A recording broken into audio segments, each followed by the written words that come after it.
बच्चे वहाँ पर जो है वो अभी खेल रहे थे बच्चे, और ये देखें ये वज़ीर आज़म शहबाज शरीफ खुद भी खेलना शुरू हो गए हैं।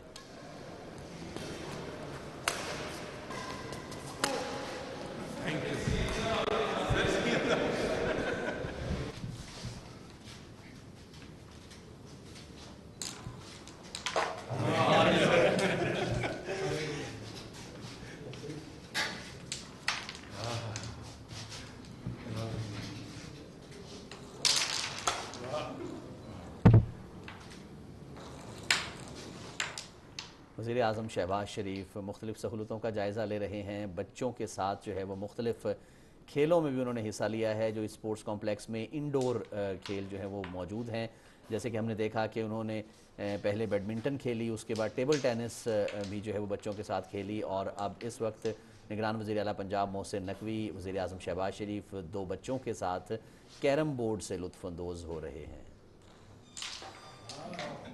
और के अंदर दरख्त और फूल और ये जो पार्क्स बनाए कि आपने ये जुर्म क्यों किया। मेरे नौजवान भाइयों और बहनों और बुजुर्गों, ये वो 4 साला दौर था जिसने लाहौर नहीं, पंजाब नहीं, बल्कि पूरे पाकिस्तान में तरक्की की रफ्तार को बिल्कुल ख़त्म कर दिया।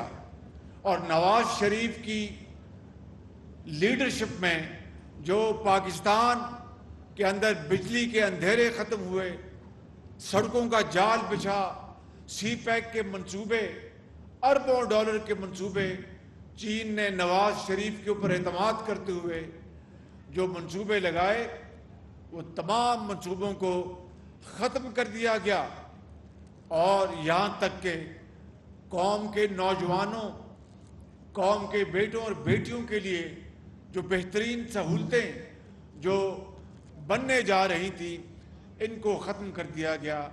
आज मैंने इन 14 लाहौर के स्पोर्ट्स कॉम्प्लेक्स का 14 में से पहले का इफ्तिताह किया है सब्ज़ाज़ार में।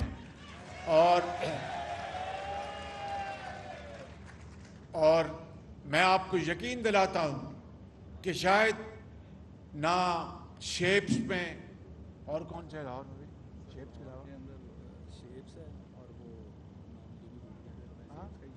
शेप्स है और इस तरह के और बने हुए हैं प्राइवेट स्पोर्ट्स कॉम्प्लेक्स जहाँ पर 25-25 लाख रुपए मेंबरशिप की फ़ीस है।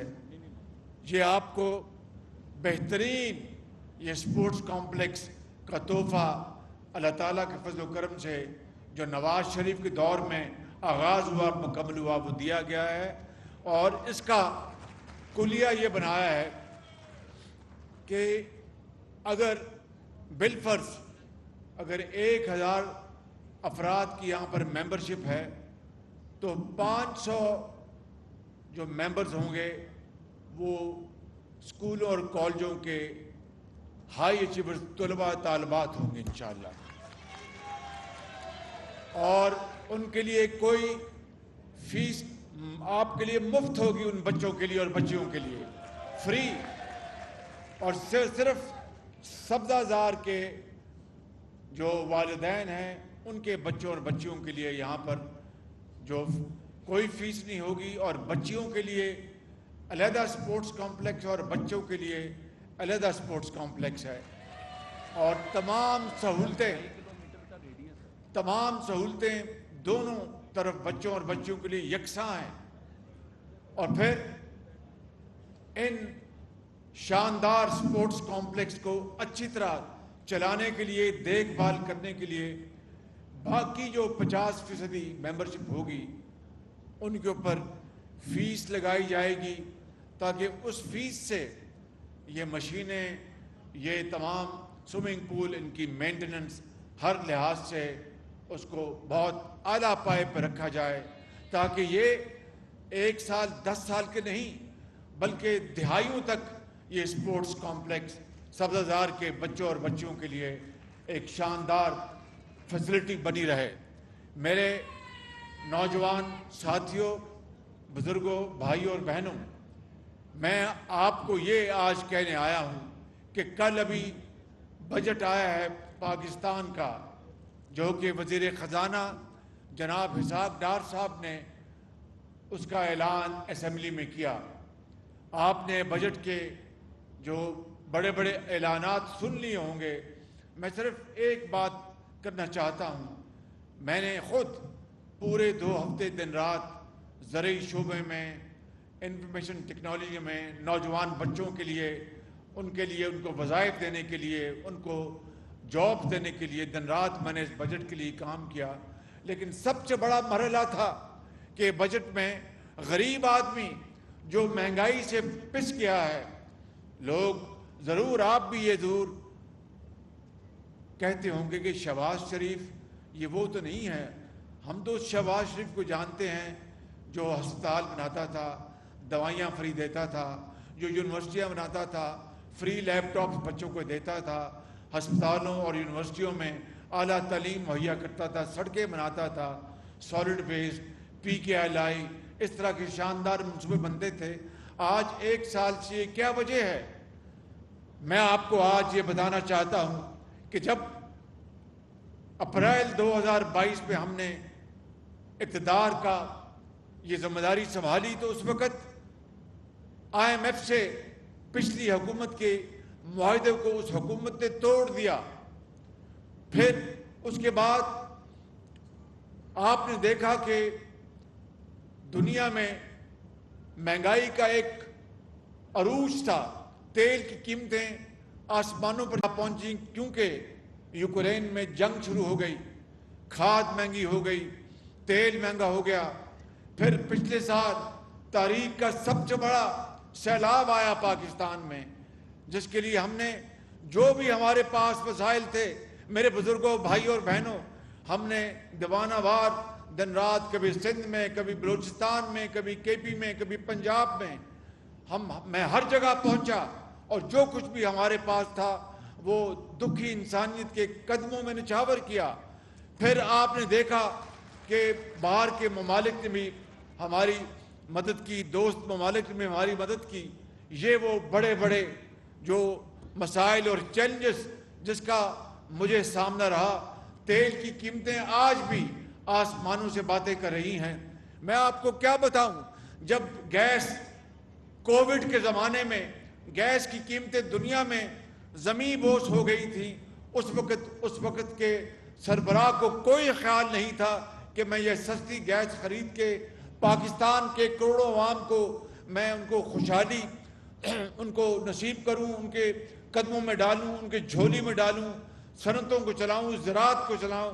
اس کو صرف ایک ہی مولیہ خولیہ تھا کہ کس طرح میں نے نواز شریف کو جیل میں بھجوانا ہے، کس طرح میں نے مریم نواز کو جیل میں بھجوانا ہے، کس طرح حمزہ نواز کو جیل میں بھجوانا ہے، کس طرح پاکستان مسلم لیگ نون کے بڑے بڑے لیڈرز کو جیلوں میں بھجوانا ہے، پیپلز پارٹی، حتیٰ کہ اس کو دن رات ایک ہی کام تھا کہ میں کس طرح ان کو دیوار کے ساتھ لگاؤں.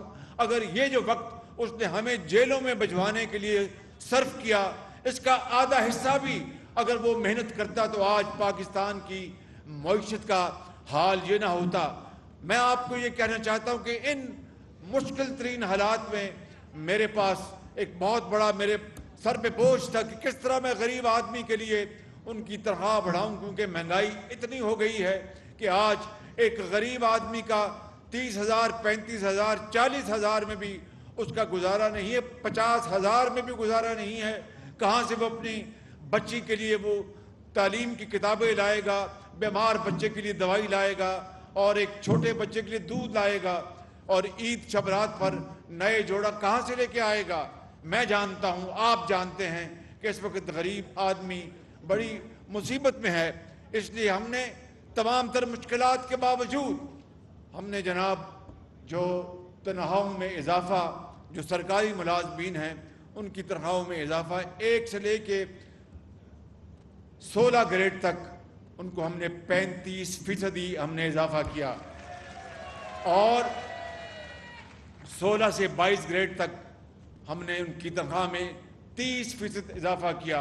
جو ریٹائرڈ لوگ ہیں ان کی پینشن میں 17% ہم نے اضافہ کیا، اور اسی طریقے سے جو منیمم جو تنخواہ ہے کم سے کم اس کو ہم نے 25,000 روپے سے بڑھا کر 32,000 रुपए पे किया। ये इन मुश्किल हालात में अल्लाह ताला के फजल करम से नवाज शरीफ की लीडरशिप में मैंने दिन रात इस बजट पे काम किया और जो कोalition हुकूमत है उन्होंने इसमें अपना पूरा हिस्सा डाला।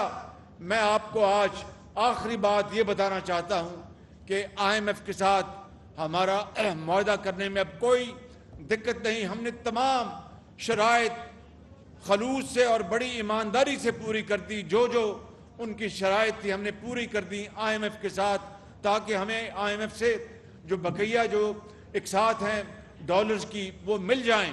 मैंने खुद IMF के जो मैनेजिंग डायरेक्टर हैं आज से 6-7 दिन पहले 1 घंटा उनसे गुफ्तगू की टेलीफोन पर, और मैंने उनसे वादा लिया कि अगर आप ज़ुबानी मुझसे वादा कर लें कि आप हमारी तमाम ये शराइत पूरी होने के बाद आप हमें ये लोन मंजूर करेंगे तो मैं इंशाअल्लाह आपको बजट का भी और दूसरी भी जो भी आपको मालूमात हैं हम मुहैया करेंगे।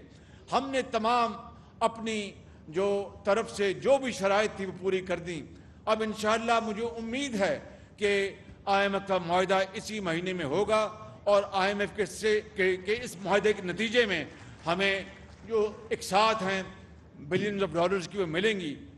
मुझे पूरी उम्मीद है। लेकिन अगर खुदा न खास्ता उसके बावजूद भी ये इसमें वो कोई ताख़ीर हुई तो इंशाअल्लाह फिर मैं आपसे खिताब करूँगा। अल्लाह ताला ने इस मुल्क को बड़ी वसाइल से नवाजा है।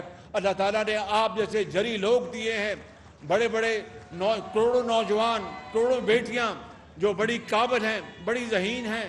हमारा किसान है, हमारा मजदूर है, हमारा कारखानेदार है, हमारा सरकारी अफसर है, फौजी है, पुलिस वाला है, सियासतदान है। कोई घबराने की बात नहीं। अल्लाह ताला इंशाअल्लाह पाकिस्तान को हमेशा महफूज रखेगा। 9 मई का जो वाक़या है वो आप जानते हैं, वो किसी दुश्मन की दुश्मनी से कम नहीं था। 9 मई का वाक़या आप अंदाज़ा करें कि बड़े बड़े हादसे हुए 75 सालों में पाकिस्तान की तारीख़ में। कभी किसी ने जाकर फौजी तनसीबात पर हमला नहीं किया, कभी किसी जाकर कायदे आज़म के घर को निशाना नहीं बनाया। 9 मई को जिन लोगों ने इमरान खान नियाजी के उकसाने पर ये पाकिस्तान के अंदर इतना बड़ा फसाद बपा किया, मेरे बुजुर्गों, भाइयों और मेरी बहनों, ये तो दुश्मन भी 75 साल में पाकिस्तान के साथ ना कर सका। इसलिए कानून अपना रास्ता लेगा। किसी जो कि कसूरवार नहीं है उसके साथ कोई ज्यादती नहीं होगी, और जो इसमें मुलव्वस हैं कानून के मुताबिक उनको सजा मिलेगी, ताकि पाकिस्तान में रहती दुनिया तक दोबारा कोई इस तरह की हरकत ना कर सके। इसलिए मेरे बुजुर्गों, भाइयों और नौजवान साथियों, आपको ये इल्म होना चाहिए कि जब तक सियासी इस्तेहकाम नहीं आएगा, हम लाख कोशिशें कर लें, माशी इस्तेहकाम नहीं आ सकता।